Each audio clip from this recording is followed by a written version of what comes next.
Hello, Namaskar. This is First Post and you're watching Vantage with me, Palki Sharma.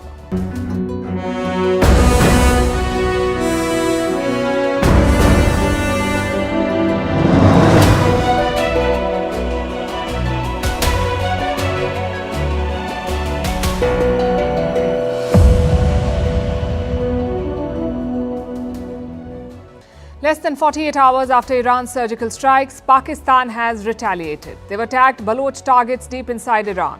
Is this the making of another war? What will it mean for India and the region? And how is the world reacting to it? Tonight, we'll discuss all this and more. On the high seas, meanwhile, ships continue to be attacked. An Indian warship rescued one of them. As America struck the Houthis for the fourth time in a week, will this make a bad situation worse? In Davos, China is trying a charm offensive, with the premier wooing global business and a 140-member team in tow. We'll tell you why it's not working. In Bangladesh, the opposition is trying a new tactic, an India out campaign to rally radicals. In the UK, Rishi Sunak has passed his first Rwanda test, but there are more to go. In Singapore, a minister resigns over a corruption scandal. We'll tell you why it's such a big deal. A special report on India's aviation space, the good, the bad and the ugly.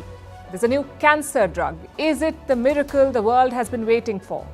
Why is Gen Z getting Botox? And what are Sephora kids? Also the story of extreme weather, freezing eggs and melting glaciers. All this and more coming up. The headlines first. Israel's president calls Iran an empire of evil, says a strong coalition is needed to counter it. President Isaac Herzog also ruled out peace talks with Palestinians right now. He was speaking at the World Economic Forum in Davos.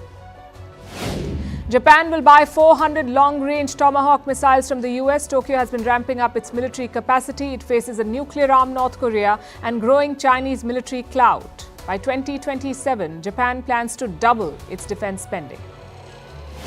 Somalia rules out mediation with Ethiopia, says it must first cancel the deal with Somaliland. On 1st January, Ethiopia signed an agreement with the breakaway region. The deal allows landlocked Ethiopia access to the sea. The UN slams Sri Lanka's anti-narcotics drive. More than 40,000 people have been arrested in this controversial plan. The United Nations says suspects are being arbitrarily held, strip-searched and tortured in custody, but the government has dismissed the claims. A US court bars the import of Apple watches. These watches, capable of reading blood oxygen levels, are caught in a patent feud.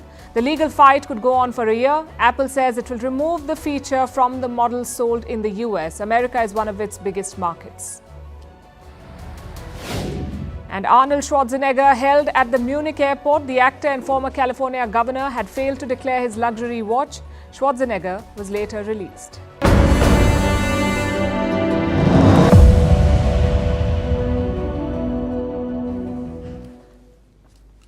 What happens when you attack a nuclear power?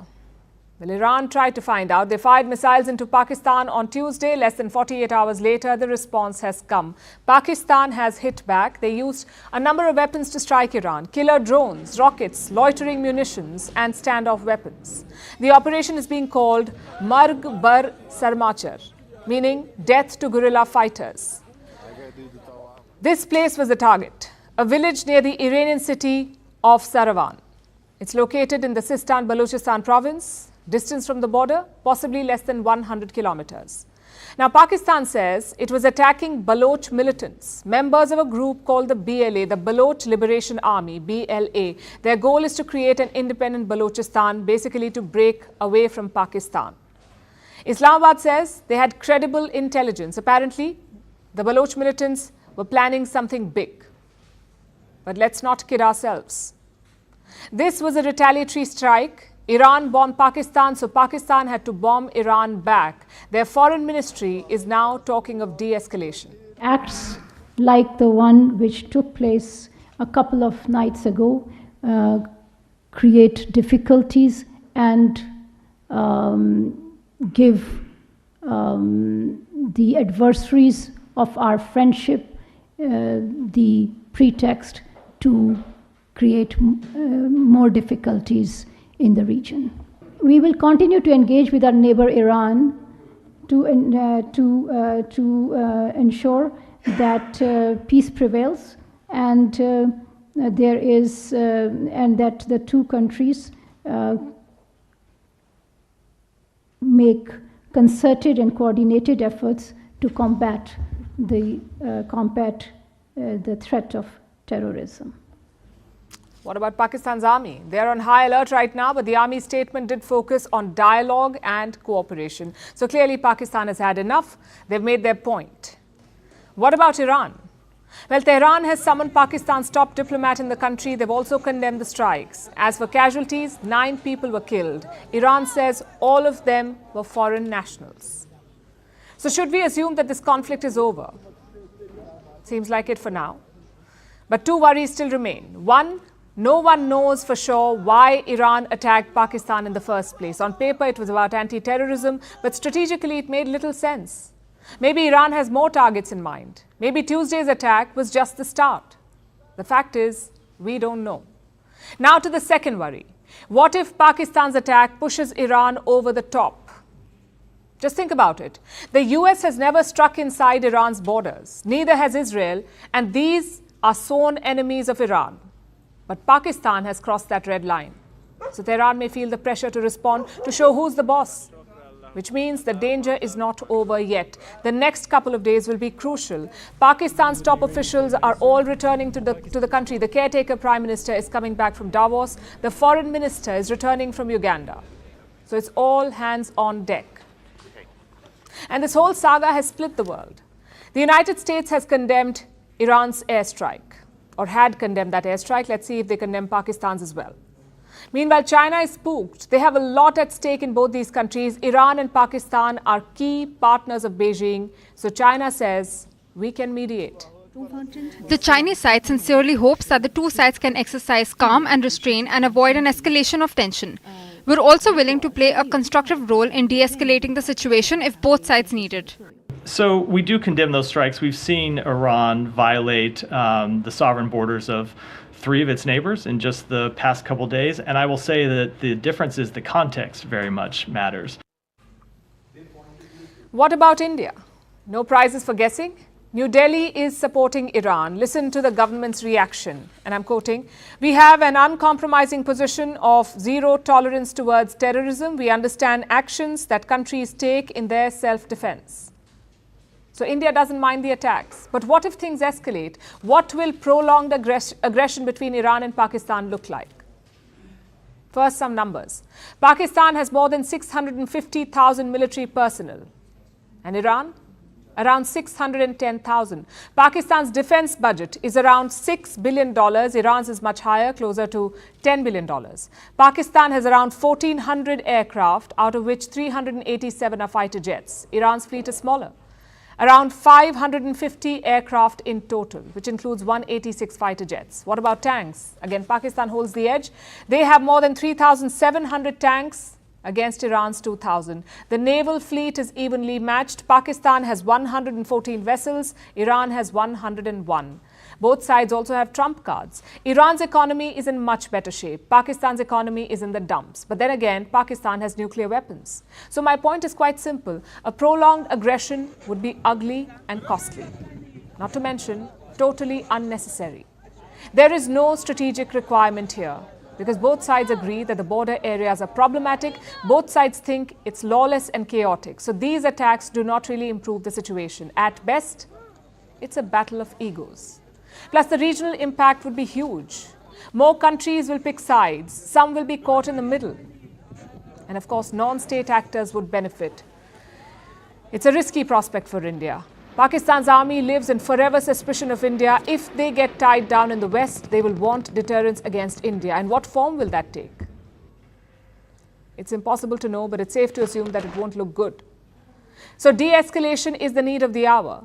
Both sides have struck each other. The scoreboard reads 1-1. Anything more is self-destructive.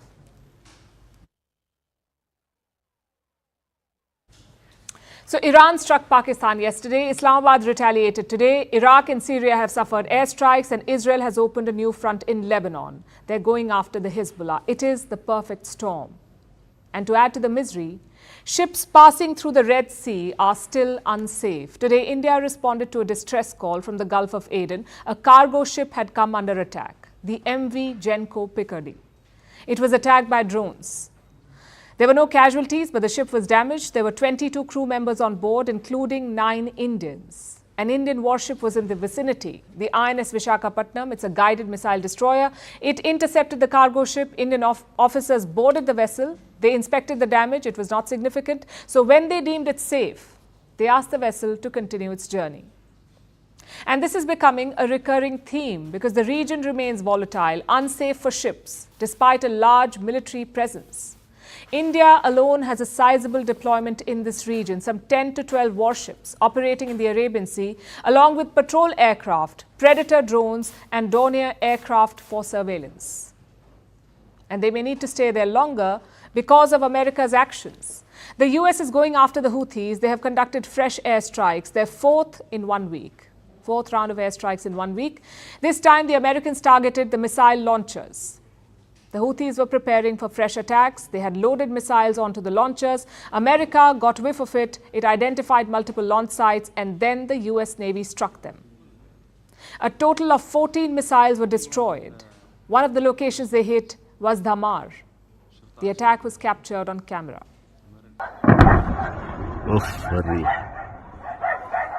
أمريكا صح؟ من اللي يضرب؟ ايش هناك معسكر ولا ايش؟ أيوة مدرسة الحرس الشرطة العسكرية هناك ثمر القرن.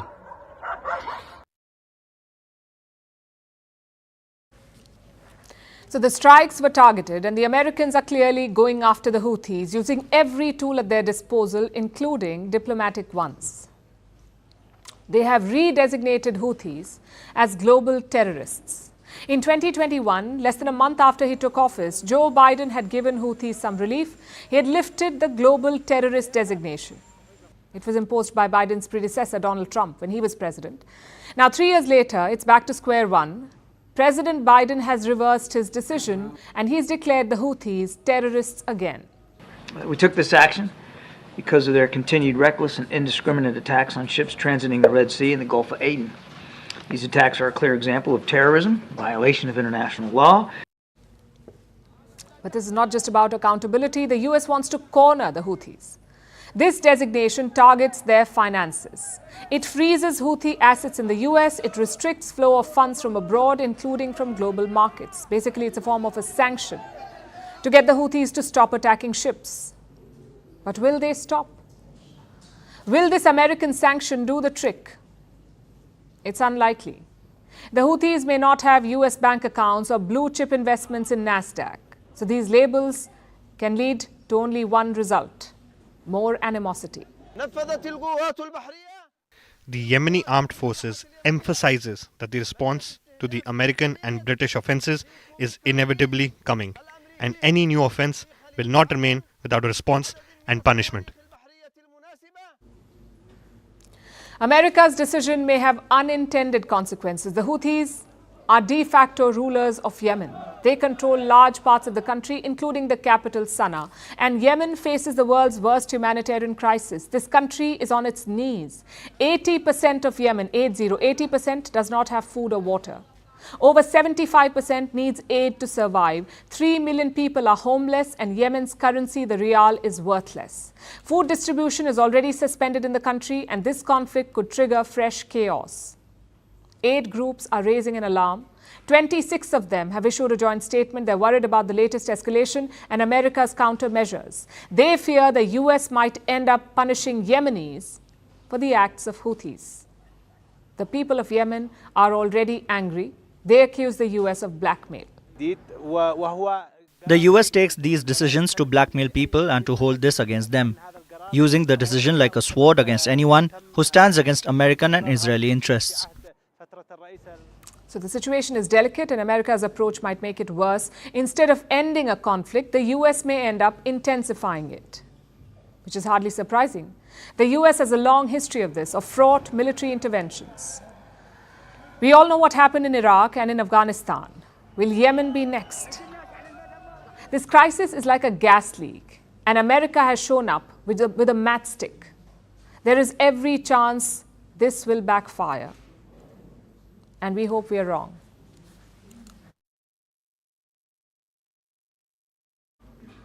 Now let's talk about China. This week, Beijing launched a charm offensive. Their premier was dispatched to Davos with a delegation of 140 people, including 10 state ministers. Their mission? To woo the biggest business groups in the world. Davos is a mountain resort in Switzerland. Every year it hosts the World Economic Forum, where world leaders, top economic minds and policymakers, and the rich and powerful gather. They exchange their thoughts on the world economy and debate some of the biggest challenges facing the world. So this event is like speed dating, but for the global economy. And China wants to court all kinds of suitors.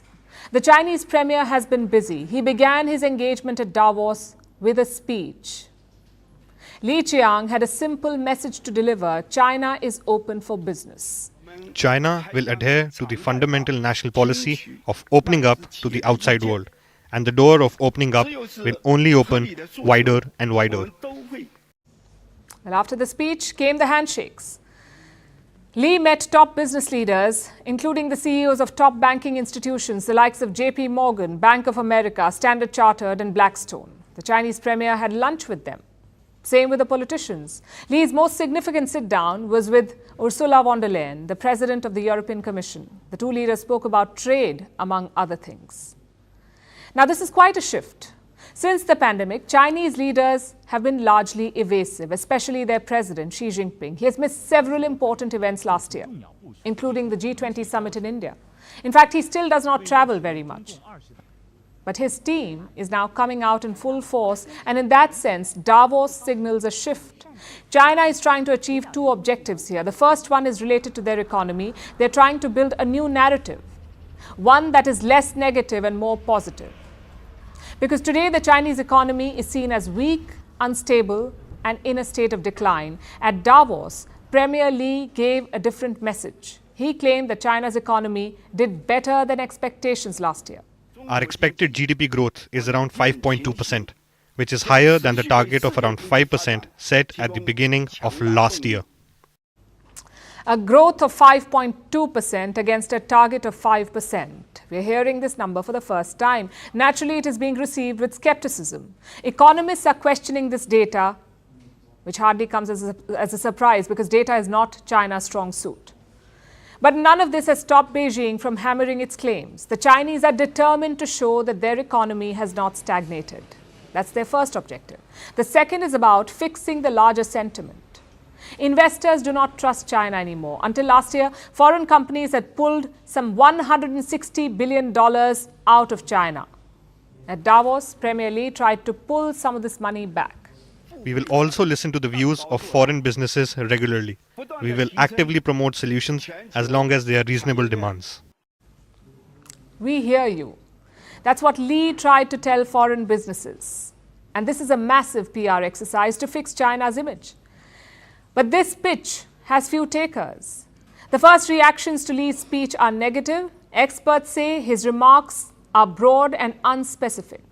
He's making wide-ranging promises, but not sharing any details. Like, how will China address the concerns of investors? What steps will it take? Li's public statements do not answer these questions, and the US is adding insult to injury with a resounding endorsement of India yesterday. It came from US Secretary of State Antony Blinken. He hailed India's growth story at Davos. We see an extraordinary success story, and we see the remarkable achievements that Prime Minister Modi has, a relationship between our countries that is in a new place, at a new level. Blinken's words reflect the broader sentiment. World leaders believe in India's growth story. China may have more resources and manpower to promote its agenda, but the world can see through its propaganda.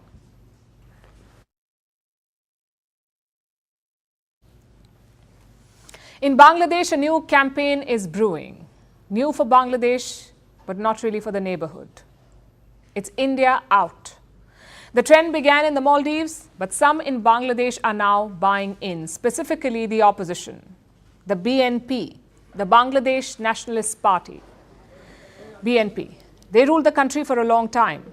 But in 2009, they lost power, and since then, it's been a downward spiral. The BNP boycotted elections in 2014, and in 2019, they won just 5 seats. So this is a party in crisis. Could that explain the BNP's new strategy? Reports say the plan was created by Tariq Rahman. He's the acting chairman of the BNP, also the eldest son of Ziaur Rahman and Khalida Zia. General Zia was the dictator who founded the BNP, this party. And Khalida Zia is a former prime minister. So Tariq Rahman is political royalty. But he doesn't live in Bangladesh. He lives in London in exile. And from there, he's reportedly coordinating this campaign. It's mostly playing out on social media. Take a look at this post, for instance. The account has more than 50,000 followers. It says, boycott Indian products. Other accounts have joined in. They're using the hashtag India out. They say India is destroying Bangladesh. Just a couple of problems, though. A, India doesn't meddle in other countries. New Delhi did not appoint Sheikh Hasina as Prime Minister. The people of Bangladesh did.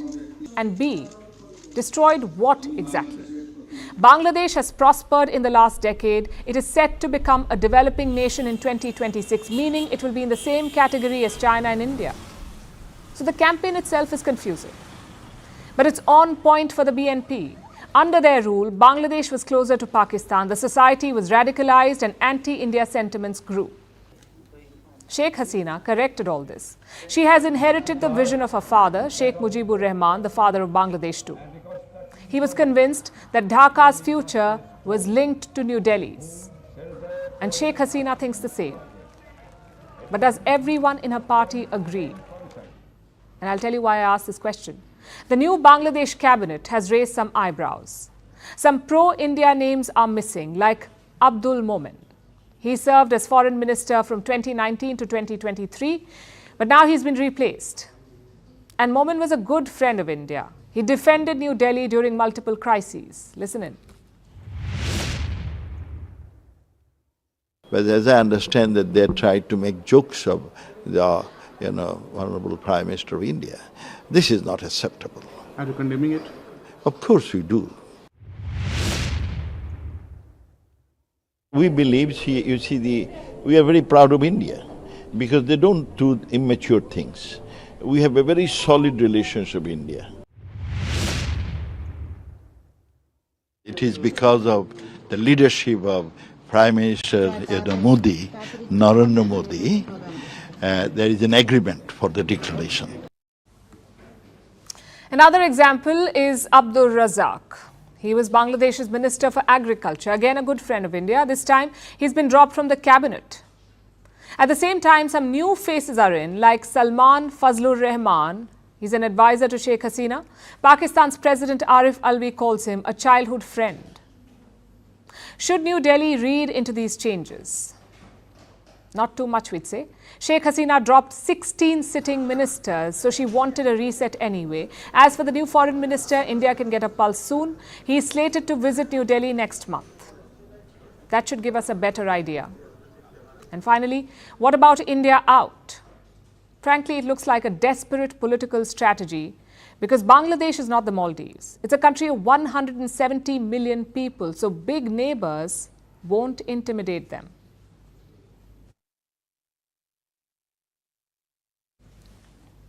In the UK, Prime Minister Rishi Sunak is breathing a sigh of relief. He won a minor political victory last night after surviving a major rebellion within his party. Yesterday, Britain's lower house of parliament passed a law, the Rwanda Bill. It cleared its third reading in the House of Commons, meaning it has cleared stage 1. There are more to go, like the upper house of parliament.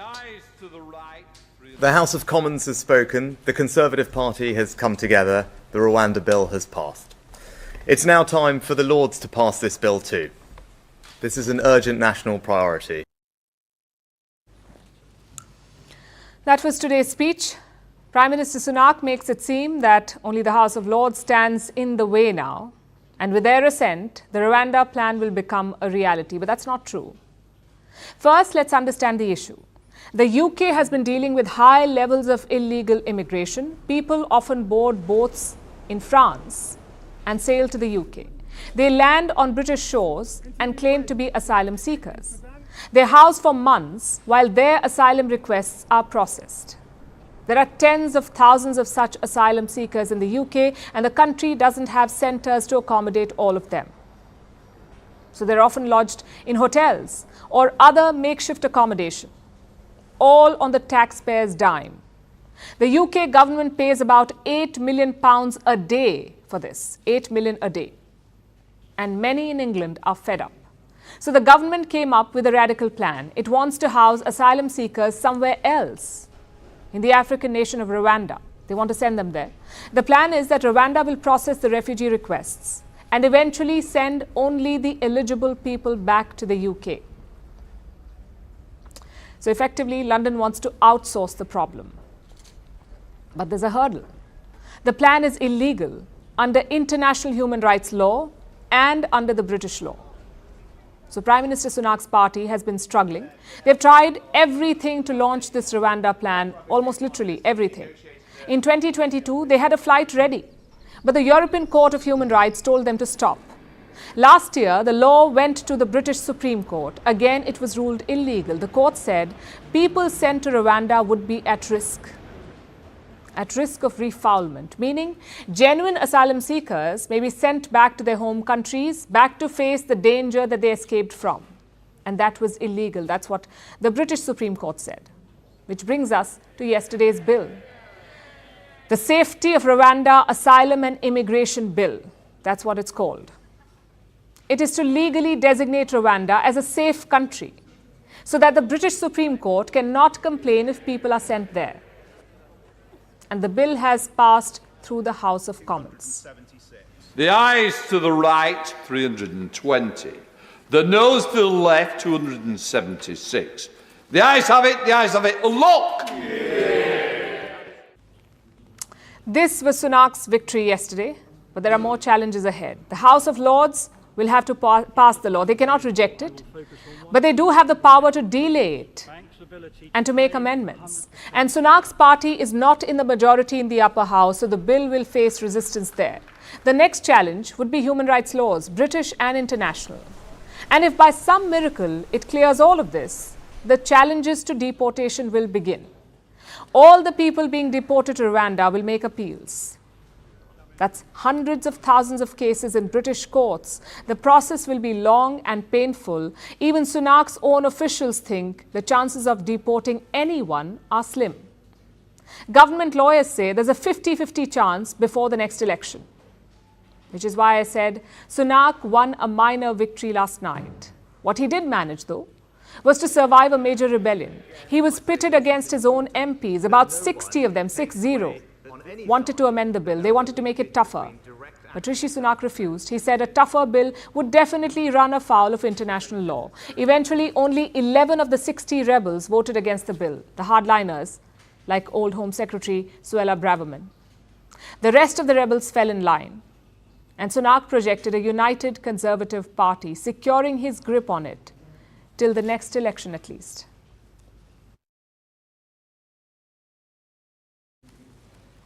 Now let's turn our attention to Southeast Asia. A corruption scandal has come up in the most unlikely of places, Singapore, a country known for its corruption-free image. But this reputation is being tested. A minister has been charged with corruption. His name is Subramaniam Iswaran. Up until today, he was Singapore's transport minister, but he has resigned because of the scandal. He maintains his innocence, but he has still stepped down to mitigate the embarrassment to the ruling party. And here's why it's a big deal. Singapore has not seen such a high-profile graft scandal since the 1980s. And the world is watching it closely to see how Singapore's ruling party behaves and whether they can still maintain their integrity after this. Here's our report.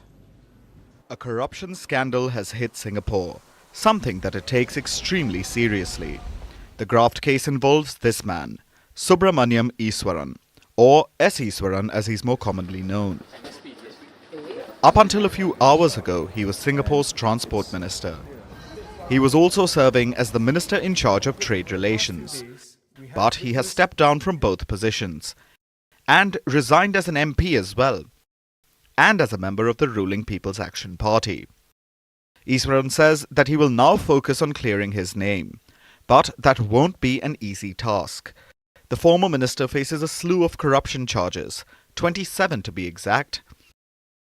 He's accused of obtaining goods and favors worth about 384,000 Singapore dollars or 285,000 USD. This is between 2015 and 2022. The gifts include tickets to plays or musicals in the UK, tickets to football matches, a private plane ride, business class tickets and free hotel stays, and also tickets to the Singapore Grand Prix. They alone were worth 350,000 Singapore dollars or 260,000 USD.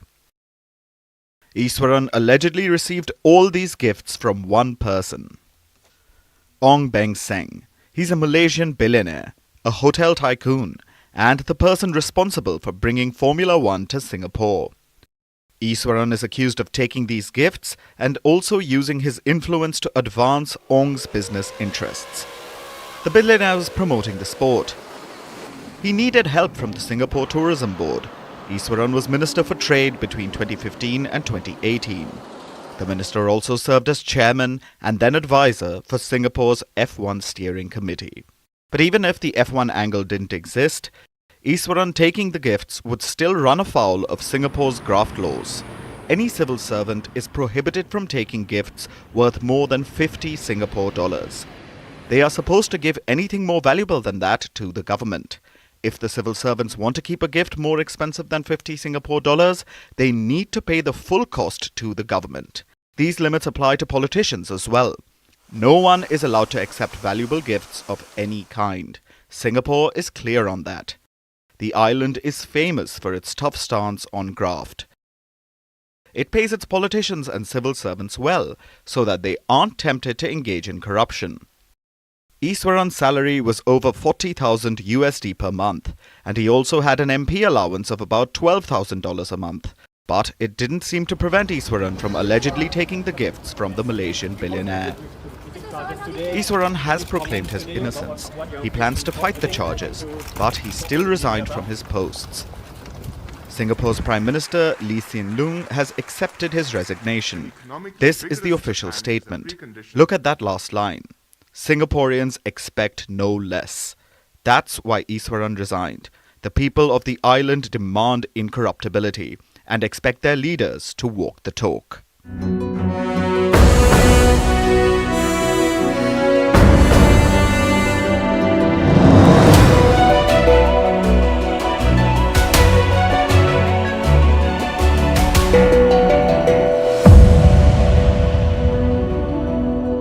There is always an appropriate yoga sadhana for the participants. These sadhanas are a way of creating a stable base within to manifest the deity or the energy form that is manifested through prana pratishtha. This process of anushtanam is done for various periods. There are sadhakas who do it for an entire solar cycle, which is just short of 12 years.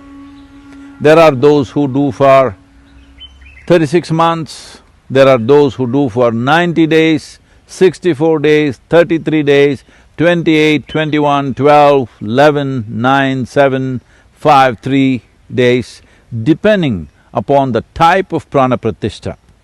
These sadhanas are designed to enable the participant to imbibe and form the nature of the deity beyond imprints of memory and associated emotion, to make impression upon the pranamaya kosha and vijnanamaya kosha of who we are. That means beyond the physical body and mental structures, we want to take this imprint of both this form and its qualities at a deeper level. In other words, to store or sow the divine possibility into your deeper space of oneself, that the general rigor of life cannot deny or contaminate that possibility. In one's search for liberation or moksha, this is an important step.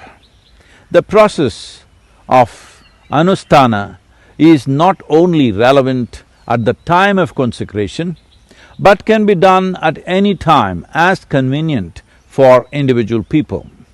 It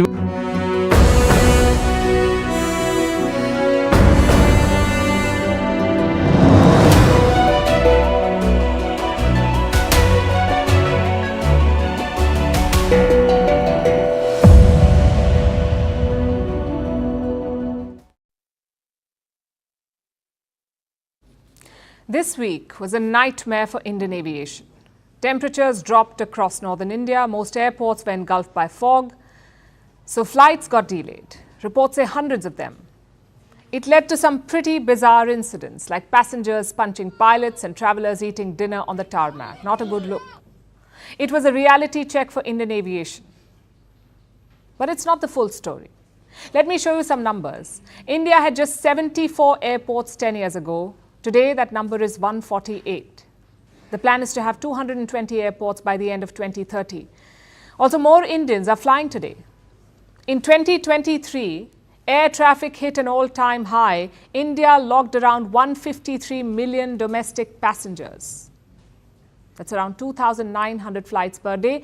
It's much higher than pre-COVID levels. Estimates say 2024 will be even better. Now compare this to the last decade. In 2010, India's air traffic was much lower, just around 51 million domestic passengers. So things have improved. And why is that? Well, one reason is access. If more cities have airports, more people will fly. But that alone is not enough. People should be able to afford flights, which is reason number two. India's middle class has grown consistently. It will make up 38% of the population by 2031 and 60% of the population by 2047. Airlines have seen this potential. Indian carriers placed massive orders last year. Guess how many planes they're buying? Almost 1,000. Air India has ordered 470 planes. Indigo has ordered 500. So clearly they see potential. But what is the end game? Well, Prime Minister Narendra Modi laid out a vision in 2017. Listen to this.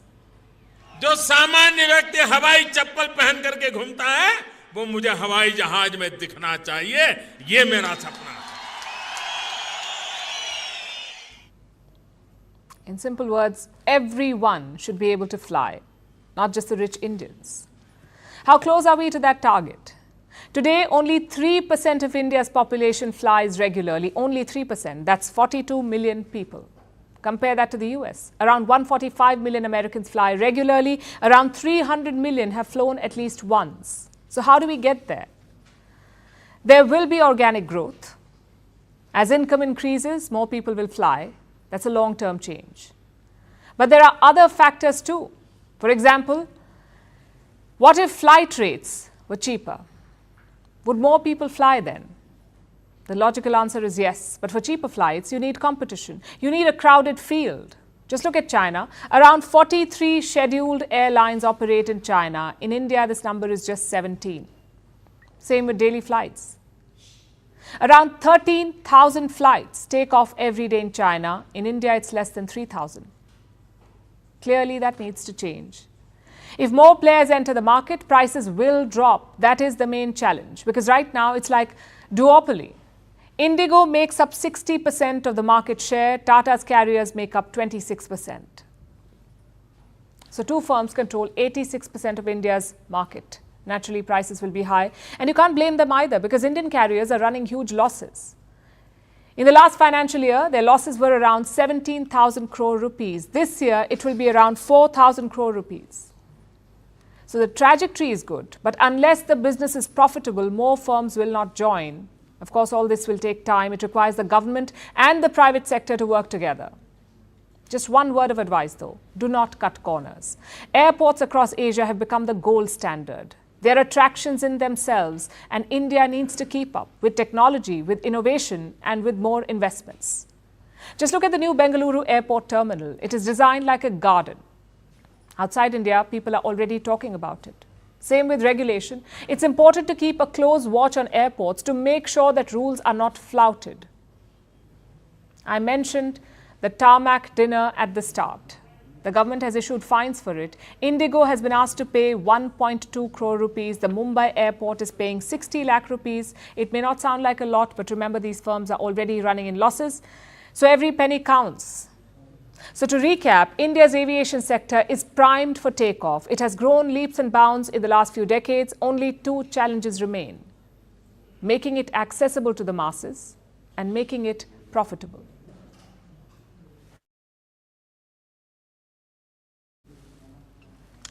Cancer.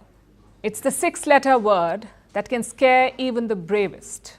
Cancer has plagued humankind for centuries. The Egyptians mentioned it, the Greeks named it, and US President Richard Nixon declared a war on it. It kills 10 million people every year. Yet, we have no cure. All we have is chemotherapy, and even that is toxic. It leaves you weak and tired. Now, a new drug has raised hope. It's called blinatumomab, or just Blina. It's an immunotherapy drug. What makes it better is that it is less toxic, less invasive, and you can take it at home. But will this be the elusive cure to cancer? Our next report tells you.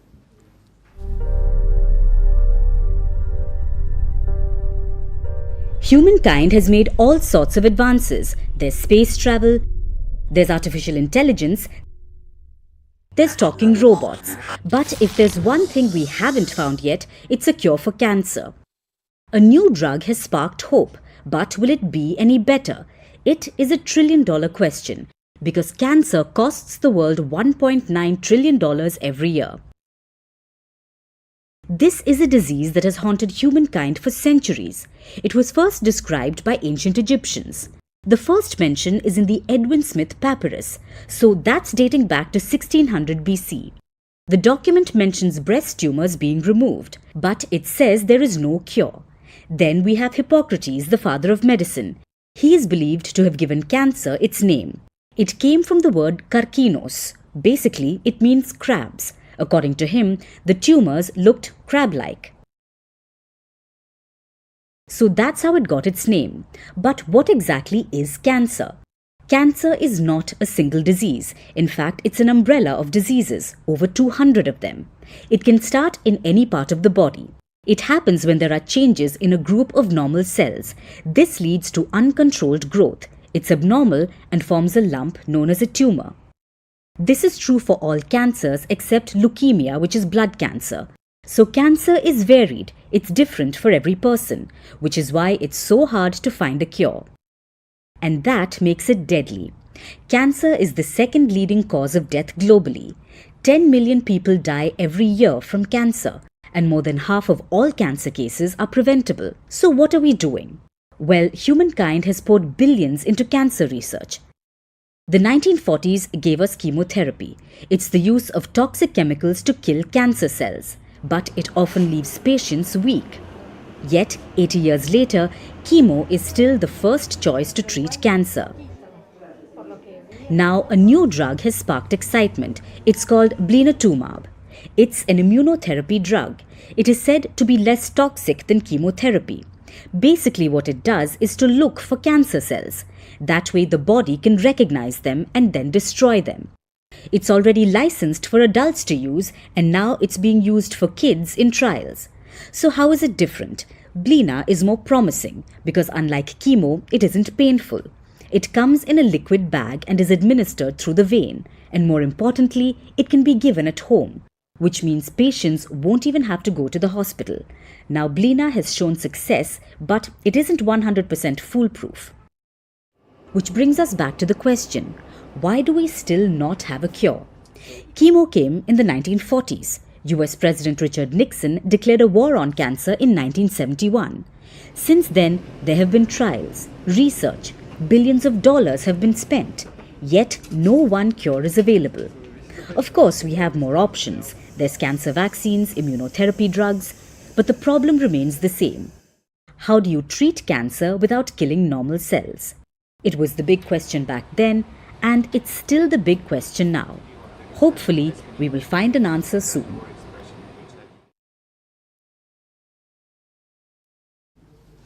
Be comfortable in your own skin. This is powerful advice, also a tough ask, especially when we are referring to actual skin. Bad skin is a pain point for many. But thanks to the internet, it has turned into an obsession.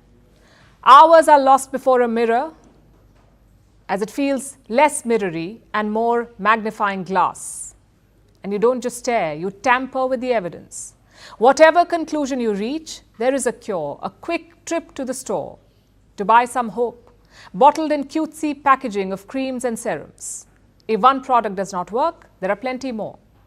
And if none of them works, there's always a cosmetic procedure. like Botox.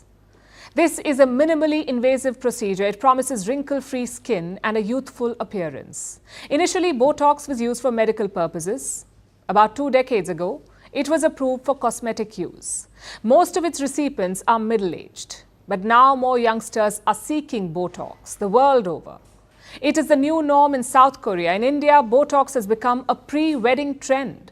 In America, Botox used for people aged 19 or younger grew 75% between 2019 and 2022 and 71% for adults aged 20 to 29. Gen Z has given Botox a new twist. They're calling it baby Botox, which is horrifying on so many levels. Their wrinkles are not even defined yet. So youngsters are not aiming at fixing something. Their goal is avoidance. Gen Z is getting Botox out of the fear of aging, and in doing so, they're creating what they fear. Doctors say too much Botox can age you. It curbs the use of some muscles, their size decreases, and muscles waste away. Botox can also cause bruising, nausea, and headaches. But that's not the only price the young must pay. Botox is costly. The average going rate is $500 and an average Botox lasts about 3 months. So multiple treatments are required and the costs line up. So Gen Z is throwing money at a problem that doesn't even exist. And they aren't the only ones. The focus on perfect skin has trickled down to Gen Alpha. They are the youngest generation, aged 13 or below, basically kids. One can find this new species hunting through cosmetic store aisles, clumsily testing products, building their own multi-step skincare routines with pricey products. Their favorites include products available at Sephora, so the internet has a term for this species. They're called Sephora Kids. Now, school is tough. Imagine a 17-step skincare routine on top of that.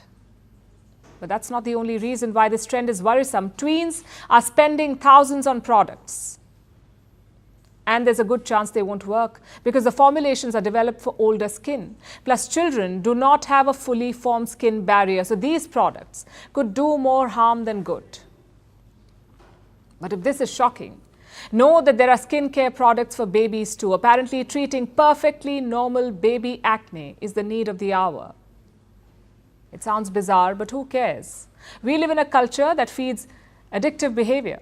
And social media is more than happy to oblige. Reddit has a group called Skincare Addiction. It has 2 million subscribers, up from 500,000 in 2018. Hashtag skincare routine has over 55 billion views on TikTok, 55 billion. Influencers resent acne and wrinkles, calling them scourges to be punished. They talk about a facial cream that stings, so they know it's working. They smile while ripping pore strips off their faces. And with this, big wigs of the beauty industry smile too, because skincare is the fastest growing market segment in the beauty industry. It is worth about $180 billion. The irony is, people want to find a product that works, while companies want to sell as many products as possible. And you can buy into this. Maybe you like the ritual element of 20-step routines. Maybe you want a new project. Maybe it's the performative self-soothing. But when your skincare routine starts sounding like cleanse, tone, obsess, do ask yourself this. What will it take to become comfortable in your own skin, quite literally?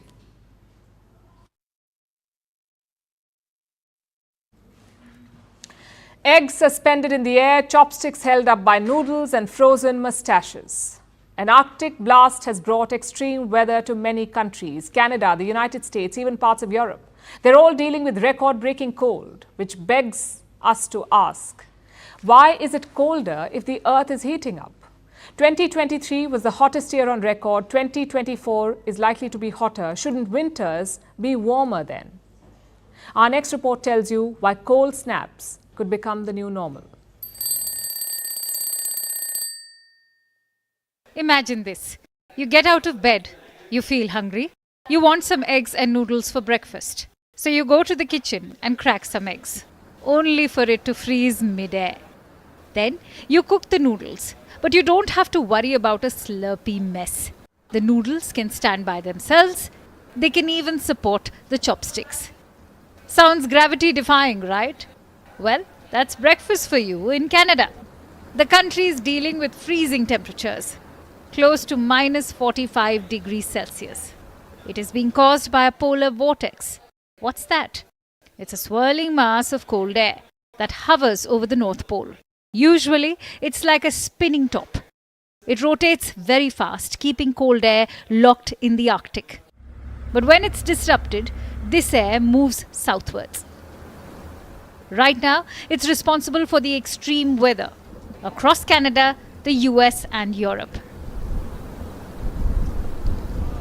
Across America, temperatures are at an all-time low. Snow is covering everything. Vehicles are sliding on icy roads and turning over. Pool equipment is exploding. Football fans have to clear snow off their seats. And an NFL coach even had his mustache frozen over. Even the White House could not escape the cold blast. And it's not just the United States. The Arctic blast has gripped Europe too. The UK is bracing for sub-zero temperatures, schools are closed, travel is disrupted. And there is snow everywhere. In France, snow has led to disruptions. Highways are blocked, roads have not cleared. And there's a white blanket as far as you can see. Germany too saw some snowfall, and it's led to major travel frustration. With flights delayed, trains cancelled. It's far from a winter wonderland. But the question on everyone's mind is this: why is it getting colder? If the earth is getting warmer, climate change is the villain here too. 2023 was the hottest year on record. 2024 is likely to be warmer. The world is heating up. The result is extreme weather patterns, like this Arctic blast, for example. As temperatures rise in the North Pole, the likelihood of polar air moving southwards rises too, and that has caused this cold snap. So while winters could get warmer, cold extremes will still happen. And it is strange, it is so cold in Canada that things are freezing over. Meanwhile, in Greenland, glaciers are melting at record speed. They are losing 30 million tons of ice every hour. That's 20% more than what scientists previously thought. So the Earth is getting warmer. And it's also bringing with it this type of freak weather: hot summers, warmer winters, and snaps of extreme temperatures. All of this has just one warning. If we don't act fast enough, extreme weather could be the new normal. So if you like your eggs runny and not suspended in the air, don't ignore climate change.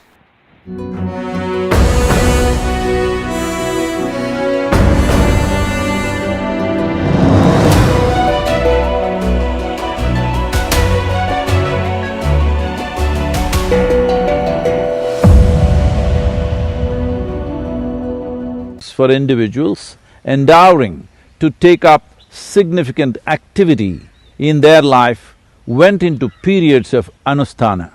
It is well documented of kings performing Anusthana before venturing into war or important campaigns, because success does not come due to one's desire, but by ensuring that one's own pravrutti or set patterns of function do not become an impediment. To take on great challenges of the world, first thing to ensure is that you are not the problem. Anusthana is a powerful way that involves various methods as per the evolution of the individual, or for every type of human being, a specific Anusthana can be worked out. It can be prescribed in terms of physical processes, breath-related, ritualistic, energetic, or very consciousness-oriented. Every human being needs to do or find a way of doing Anusthana if wanting to live a life of impact and fulfillment. It is very heartening for me to see that the head of state of this great crucible of civilization doing Anusthana upon Rama, who in many ways is held as the epitome of a just, stable and a prosperous rule. Not just one leader, but all.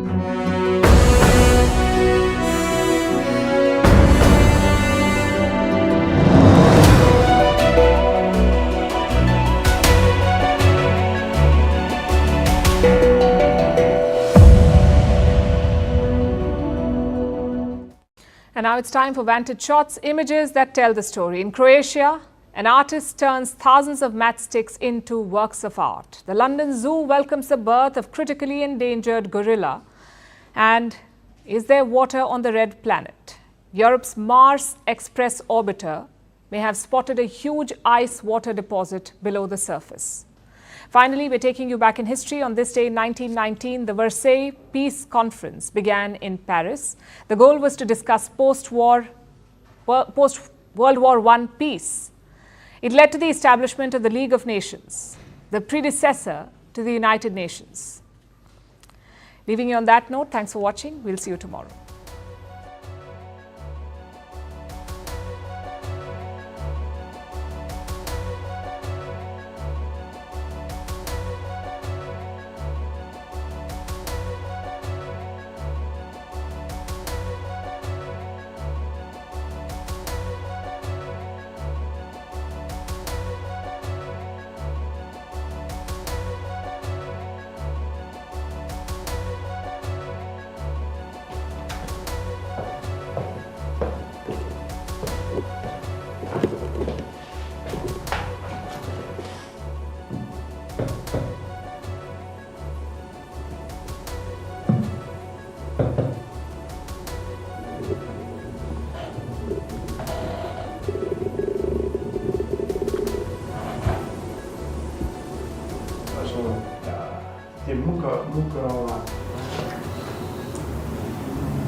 Very good evening. You're watching Breaking on CNN News 18 with me, Akanksha Swaroop. We dive into this segment with the latest coming in on India and Maldives, as we are learning that India's Foreign Minister Dr. S. Jaishankar has just had a meeting with the Maldivian FM. He's discussed the withdrawal of Indian troops, expediting of the Indian development projects and strengthening of the bilateral ties between India and Maldives. Remember, this meeting took place on the sidelines of the NAM summit. It's interesting to note that both the foreign ministers of India and Maldives have in fact tweeted about this meeting. The Maldivian foreign minister, of course, has a lot more to talk about. He's also referred to the withdrawal of Indian troops. Remember, Maldives has given India a deadline to withdraw all troops by 15th of March. For more details, let's quickly go across to Abhishek Jha, who's joining me on the phone line. Abhishek, if we were to refer to tweets of Dr. S. Jaishankar and the Maldivian foreign minister, it's interesting to see while our external affairs minister has called it a frank conversation on the ties between India and Maldives. The Maldivian foreign minister, in fact, delves deeper by talking about a high-level discussion about the withdrawal of troops and also expediting development projects. Well, Akansha, we have seen whenever in the last few weeks, whenever there has been any official delegation level talk between India and Maldives, Maldivian side has always raised the issue of withdrawal of Indian troops, be it a bilateral conversation with the Prime Minister Modi and President Buizu, or the recent, core committee, high-level core committee meeting that has happened in Maldives, or the Foreign Affairs, External Affairs Ministers meeting with, his Maldivian counterpart. In all the meetings, the Maldivian side, in its statement, has raised the issue of withdrawal of Indian troops.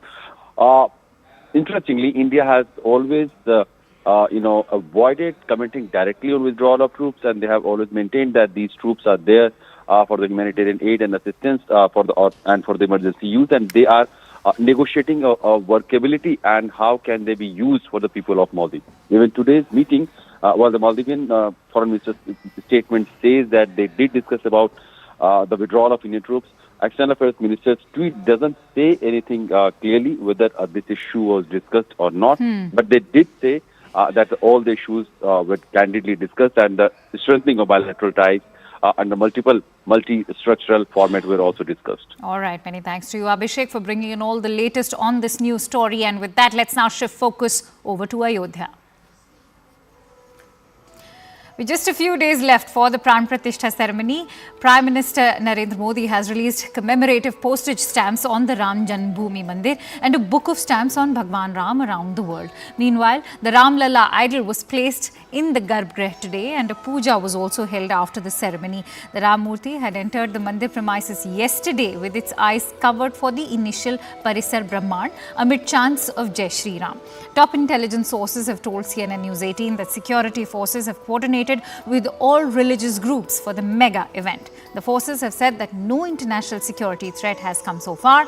Anti-mines drones with AI data and other top security for aerial and ground surveillance is currently being used to ensure security remains on ground.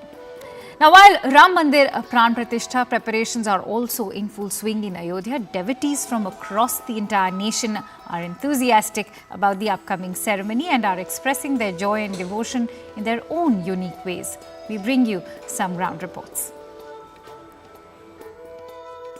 22 तारीख को प्राण प्रतिष्ठा कार्यक्रम को लेकर हर कोई अपना अपना कोई न कोई योगदान देना चाहता है और ऐसे ही एक श्रद्धालु हैं जो जौनपुर से आए हैं अयोध्या और खास बात यह है कि 968 नदियों का जल इकट्ठा किया है और ये इकट्ठा करने में कई साल लग गए। इनको कई साल लगे। कितना साल लगे इकट्ठा? 57 जून सन 68 से लेकर जून 12 तक 44 साल साइकिल से पूरा भारत भ्रमण किया।